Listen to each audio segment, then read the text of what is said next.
Today is January 11, 2022. There are 4 Filipino crews for vessel G. Dafa. Albanyo Ferdinand Lozaga.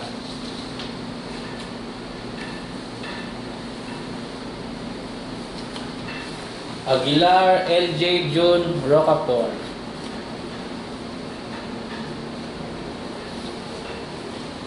Sangonan Jaynard Adriano.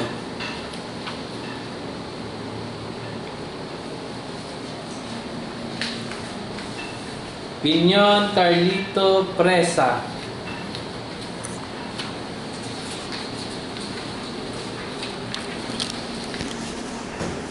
And these are the contract signed.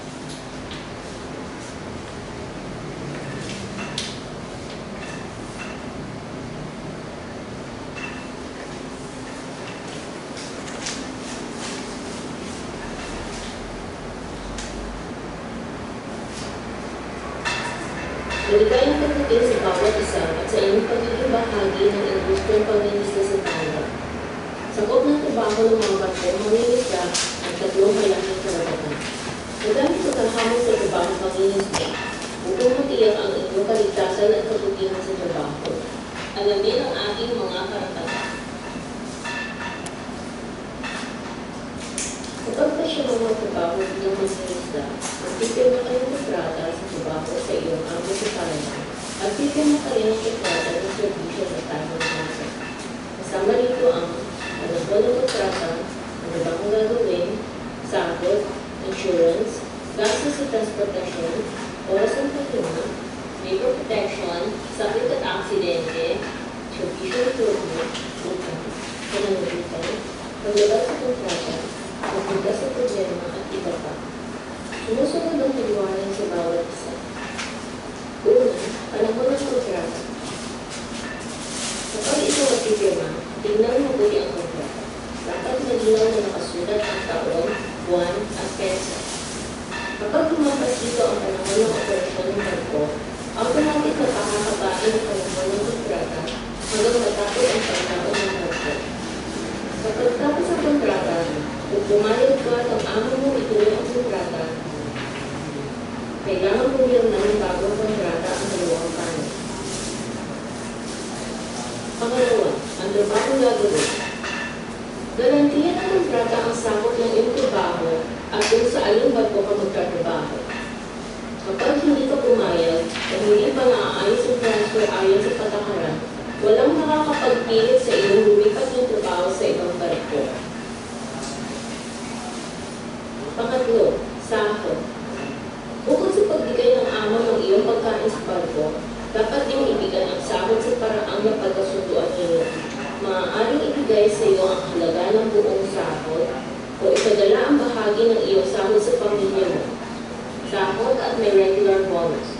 Hindi bababa sa $450 bawat buwan. Sa tuwing tatanggap ng sahod o bonus mula sa amo, pirmahan at lagyan ng thumbmark ang papel upang mapangalagaan ang ating karapatan. Pang-apat, insurance. Dapat kang mabigyan ng insurance sa aksidente, paggagamot, at pagkamatay. Hindi dapat bumaba sa 1 milyong NT ang sakop ng insurance sa pagkamatay. May katumbas na halos $32,000. Pang-lima, gastos sa transportasyon. Tuwing pipirma, tandaan at alamin sa amo kung kanino ang gastos sa transportasyon mula sa pinagalingang bansa hanggang makarating sa barko.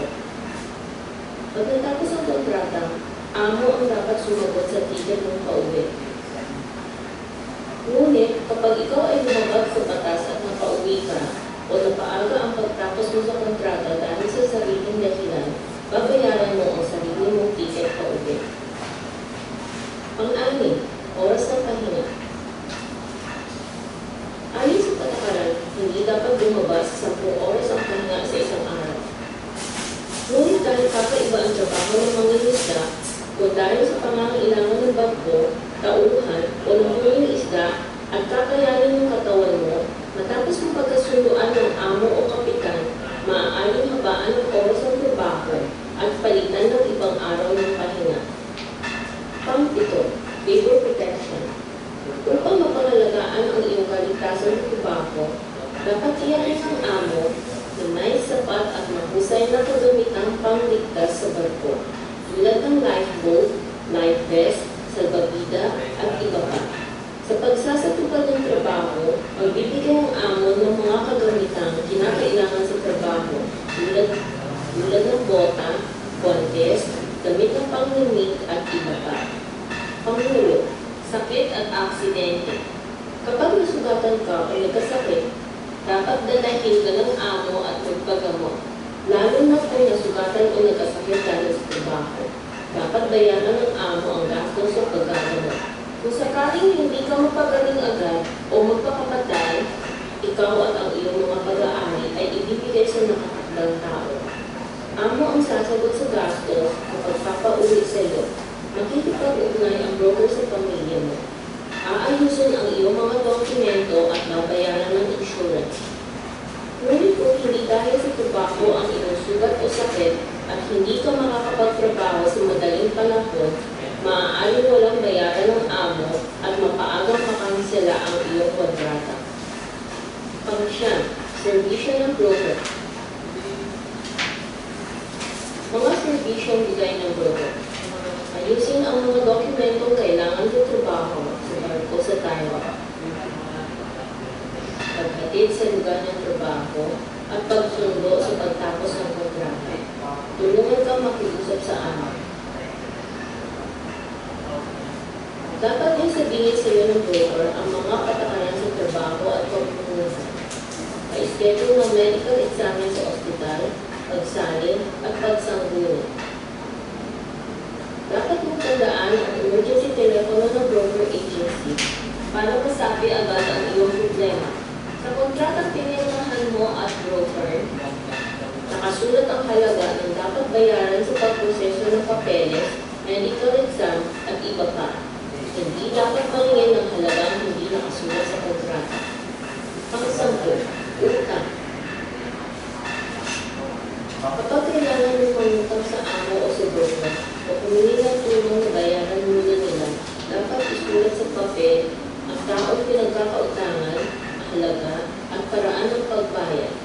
Tiyakin mo ang sarili bago pirmahan at lagyan ng tama. Hindi maaaring lumabag at sinuman sa pagkasuloang paraan ng pagbayad at hindi maaaring pagkasin sa sahod ang anumang pagmunta o penalty. Pang-11, makaibang pangangailangan. Kung dahil sa relasyon o kaagalingan at may mga bawal o kakaibang pangangailangan, sabihin agad sa amo, broker at kapitan. Pang-12, pananagutan. Itupad ang kontrata at sumunod sa bata. Sumunod sa utos ng amo at kapitan. Huwag dating ang kasama at huwag makipag-away. Huwag maninira ng gamit at iwanan ang trabaho. Hindi sumama sa paglaot at iba pa. Bawal ang baril, bala at armas. Upang madaling maiayos ng broker ang iyong mga dokumento, dapat magbigay ng tamang impormasyon. Kung dahil hindi tama ang impormasyon at nagkaroon ng problema sa iyong pag-alis, sarili mo itong pananagutan. Pang-13, paglabag sa kontrata. Kapag nais mo agahan ang pagtapos sa kontrata, dapat bigyan ng abiso ang amo o broker.